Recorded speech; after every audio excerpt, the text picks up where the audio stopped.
Bonsoir.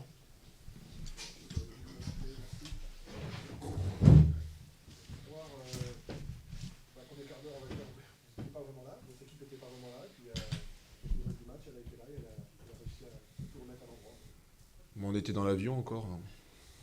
On n'était pas tout à fait arrivé ici parce que on leur a donné les deux buts.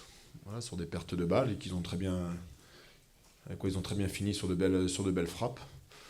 On a l'opportunité, l'occasion de redire même un partout quand ils sauvent sur la ligne et on a quand même beaucoup plus d'occasions qu'eux en première mi-temps et on n'arrive pas à marquer. Et puis cette situation de 2-1 nous fait un bien fou et puis cette égalisation juste avant la mi-temps, voilà ça. Mais bon, je trouve que c'était une victoire méritée dans l'ensemble. Hein. On a créé des choses, on a fait des choses, on a eu une grande partie de la possession du ballon. Alors c'est vrai que sur des situations individuelles de leur part, quand ils ont frappé au but, quand ils rentraient à l'intérieur, ça nous mettait en danger. Et je trouve qu'il y a eu une bonne maîtrise collective de l'équipe, à part le premier quart d'heure où on a fait deux grosses erreurs de relance. Vous sentiez à la mi-temps, vous avez dit qu'il faut appuyer parce que ça va repasser, c'est un peu ça. Ah ben, le discours, déjà j'ai un groupe incroyable. Ils sont au bord de la dispute violente entre deux joueurs au bout d'un quart d'heure sur un geste technique et puis ils arrivent à se remobiliser. Voilà, donc oui, le discours à la mi-temps, il y avait la possibilité de le gagner le match. Voilà, et que les situations allaient se créer tout seuls, qu'il fallait surtout pas paniquer, rester dans la même philosophie, de la possession, de créer des choses, parce qu'on sentait bien que défensivement, c'était compliqué avec tous leurs blessés, donc à un moment ou à un autre, voilà, ça pouvait s'y passer, mais il fallait être juste techniquement. On l'a été en deuxième mi-temps. Voilà, non, non, c'est incroyable, c'est une belle victoire. C'est effectivement assez incroyable. Vous êtes sur une deuxième partie de saison, vous l'avez déjà dit, hein, j'imagine, mais assez forte. Vous étiez premier non relégable, je crois, quasiment à la trêve, et là vous finissez en fond. C'est ça la Ligue 2, c'est vraiment, ça peut passer du tout et tout. Oui, on sait il y a deux championnats tout à fait tout différents entre la première partie et la deuxième partie. Bon, ça se vérifie avec nous. Alors effectivement, on n'a qu'une seule défaite sur la phase retour pour le moment. On arrive à enchaîner des victoires, même dans des scénarios incroyables. Quand on est mené 2-0 au bout de 13 minutes de jeu, on est loin d'imaginer qu'on va renverser la situation. Et puis ils arrivent à retrouver les ressources. Il ne faut pas oublier qu'on était dans le troisième match de la semaine aussi. Hein. Ce choix une journée de plus, ils ont joué lundi soir. Puis on a réussi à revenir. Donc ça démontre beaucoup de choses, hein, que les joueurs restent mobilisés. Puis je pense qu'ils ont pris beaucoup de plaisir ce soir à jouer ensemble aussi. Beaucoup de plaisir. Il y a eu, sur les enchaînements, on sentait bien que. Voilà. Alors c'est une belle soirée pour nous. Votre top 10, c'est vraiment jouable maintenant, vous êtes complètement en cours. Bah, les résultats, oui, ça nous a permis de recoller avec tous les autres. On est revenu à un point ou deux points du huitième ou du septième, un truc comme ça. À un point de Sochaux qui est 9e. Voilà, et, un point de Auxerre aussi, qu'on reçoit la semaine prochaine. Voilà, je pense que si on arrive à gagner nos deux matchs à domicile contre Auxerre et Laval la dernière journée, ben, on terminera automatiquement dans les 10, peut-être un petit peu plus haut. Donc bah, c'est l'objectif. Voilà. De toute façon, dans la situation où on est, nous, on joue plus rien, donc d'essayer de prendre les matchs les uns après les autres sans exagérer. Et puis là, les garçons ont été parfaits. Vraiment, je suis vraiment très, très heureux pour eux. Et en plus de beaux buts. Le troisième but est magnifique. Dans la réalisation et dans la conclusion. Voilà. C'est bon, ça vous va? Merci. Bonne soirée.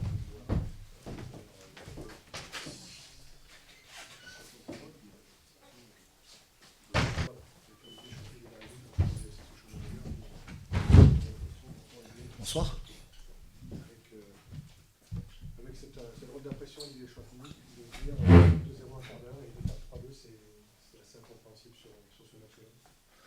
Oui, c'est assez incompréhensible, mais bon, quand on regarde tout ce qui s'est passé dans cette rencontre, et surtout en avant-match, je peux vous assurer que ça a été important. On a joué avec 5 attaquants ce soir. On a eu des défections de dernière minute, des joueurs qui se sont blessés. Je ne vous cache pas que on avait une grande envie, c'était de faire un bon match, mais avec un effectif ultra réduit, quoi. Et en voulant protéger avant tout tous les jeunes du centre qui jouent des matchs très importants ce week-end. Donc on a fait l'impasse sur différents joueurs. Mais au bout du compte, on réalise une bonne entame avec 2 occasions de but. Et derrière, quelques soucis défensifs qui ne nous ont pas aidés. Et on a été punis. On a été punis 2 fois sur 2 centres. Et à la sortie, ils sont revenus au plus mauvais des moments. Alors, il y a le premier but marqué, de l'appel Zuma. Pourquoi Zuma n'est pas titulaire au départ? Parce qu'on a compris ensuite qu'il n'est pas à 100%. Dès qu'il est entré, il a senti, on a senti, vous avez peut-être vu qu'il n'était pas complètement. Non, mais on le savait depuis le départ. Simplement, c'était pour nous filer un coup de main au moins en fin de match. Et Zuma a un petit souci avec une fracture, et donc elle n'est pas encore complètement rétablie. Et donc du coup, la douleur était beaucoup trop forte pour qu'il puisse encore rester sur le terrain. On le savait, mais on n'avait pas le choix. Et puis, au vu de la sortie de Matt, il fallait compenser ça. Donc, c'est ce qu'on a essayé de faire. Après, voilà, Zoom ne pouvait pas continuer, donc on s'est réadapté, on s'est réorganisé une nouvelle fois. Donc, c'était la 3e fois dans la soirée, quoi. Parce que vous n'aviez pas d'autre choix. Voilà, Zuma étant pas à 100%, même si vous dites que vous êtes là simplement pour l'utiliser au cas où, avec la réserve, avec les matchs importants, c'est là où vous vous dites je ne peux pas prendre un gars de la réserve qui soit plus à 100%, même s'il n'a pas l'expérience ou le profil de Zuma. On va dire qu'on aura l'occasion de le faire certainement sur cette fin de saison, mais là sur ce week-end-là c'était un petit peu compliqué. Voilà, donc on a privilégié d'autres aspects. Après moi, j'ai rien à reprocher aux joueurs, je veux dire entre guillemets, parce que certains n'évoluaient pas du tout à leur poste, parce qu'ils ont beaucoup donné. Il y a eu beaucoup de solidarité en deuxième mi-temps, tout le monde s'est accroché. Il s'en est fallu de peu pour peut-être égaliser. C'était pas très très loin, mais bon, après, rien à dire, il faut rien enlever à ce qui a été fait jusqu'à présent. Voilà, on va pas dire qu'il y a une démobilisation, loin de là. On a envie d'aller le plus haut possible. Simplement, aujourd'hui, on a été un petit peu émoussé aussi, un petit peu, voilà, on était un petit peu moins bien physiquement. Voilà, c'était le 3e match de la semaine. On sait que notre effectif n'est pas pléthorique non plus, donc on doit aussi s'adapter. Le ressort est cassé en quelque sorte, c'est vrai qu'avec la défaite du Havre, même si dans la tête ils essaient de se dire qu'il faut jouer les coups à fond, il y a forcément quelque chose qui fait qu'il manque un truc aujourd'hui. Ouais, non, il n'y a rien de cassé du tout, si ce n'est un peu de fatigue physique et mentale. Bon, c'est normal, c'est la fin de saison. On a tellement lutté pour jouer cette accession qu'il y a aujourd'hui, on va dire, un certain relâchement psychologique.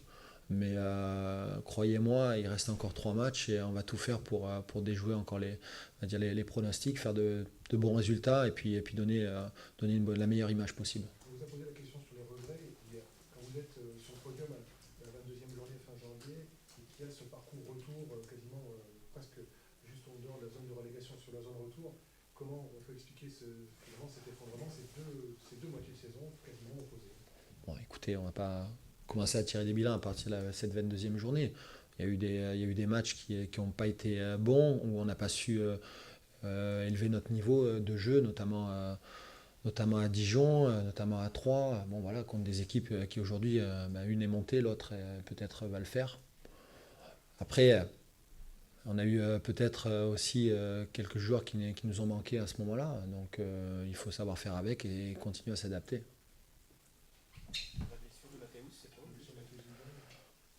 Matt a reçu un gros choc au niveau de la rétine, donc il a un petit peu perdu connaissance. Par précaution, on préfère le sortir. Sur le choc, donc avec les deux Niortais, les deux petites nouvelles, il était. Non, ça avait l'air d'aller. Ouais, ça avait l'air d'aller. Pour dédramatiser un petit peu, si on avait dit même en milieu de saison, vous feriez une charnière Carja-Vivian, puis après Carja-Nguéné, vous auriez rigolé aussi. Ouais, Karja Nguéné, ouais, Karja Zouma, Karja Vivian. Ouais, dans un match, ça fait quand même beaucoup de changements. Mais voilà, je trouve que la rentrée de Jérôme Nguéné était très intéressante. C'était l'occasion aussi de voir où il en était, lui, après son dernier match avec nous en Coupe de la Ligue. Donc voilà, c'est bien. La porte est ouverte, la porte est grande ouverte pour ces joueurs qui sont jeunes, qui sont en manque d'expérience, mais qui ont faim. Justement, on voit que vous en appelez régulièrement à l'entraînement, sur les feuilles de match, ça tourne un petit peu autour de 2-3 garçons. Ça veut dire que vous voulez leur envoyer un petit signal aussi que voilà, l'avenir leur appartient et qu'il faut... Bien sûr, au contraire. Ils sont régulièrement avec nous pour certains, à eux de saisir pardon, les opportunités. Souvent en fin de saison, c'est ce qui se passe, hein, quand la saison commence à être difficile. Il y a des jeunes qui tapent à la porte et qui se montrent. À eux de prendre ces places en vue de notamment la saison prochaine. Jérôme, il ne fallait pas qu'il rentre en première mi-temps, il ne Et oui. jouer dimanche encore. Exactement.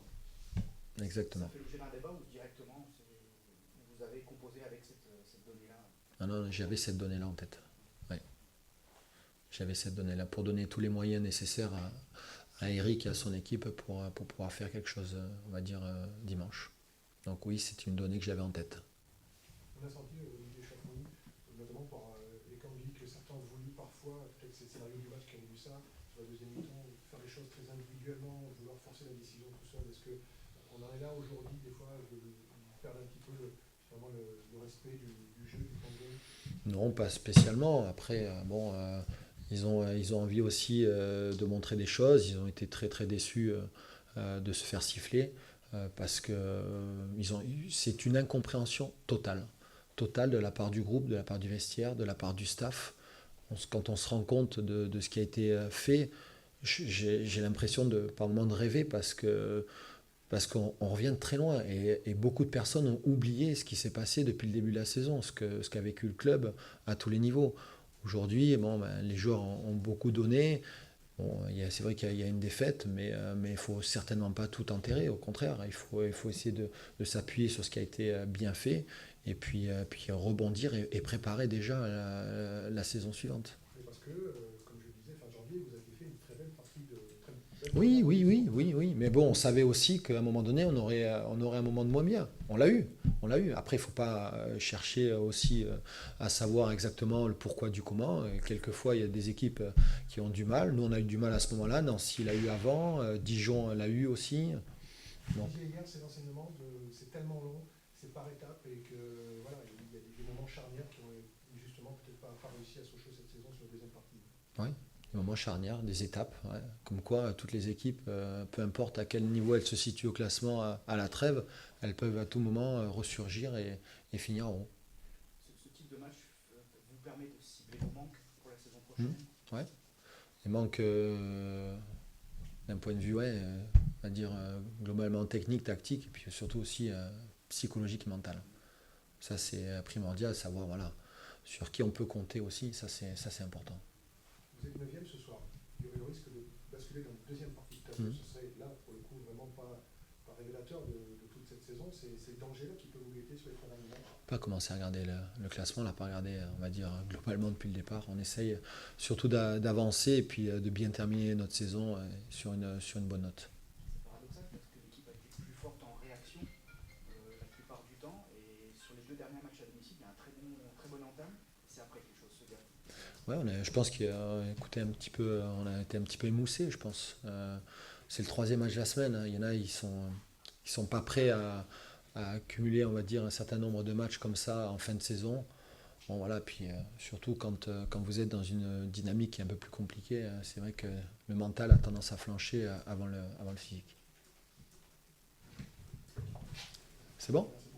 Merci.